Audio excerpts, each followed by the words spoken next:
kita semua akan merasa kepik kubur. Maka apakah amalan untuk mengelakkannya?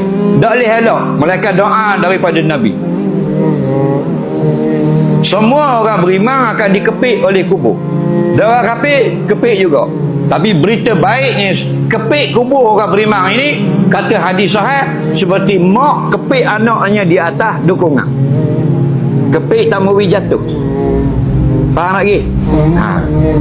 Mak dia kalau dia pegang anak dak kepik, jatuh dak anak tu kalau jalan.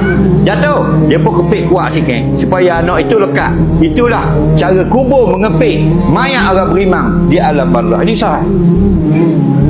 Ada pun dia kepik orang kafir, ialah kepik murka Allah. Sama macam undertaker kepik kepala kita. Tak sama dengan mak kita kepik kita masa baby. Sama tak masa undertaker kepik orang. Tapi tu tahi. Betul tak? Soalan seterusnya.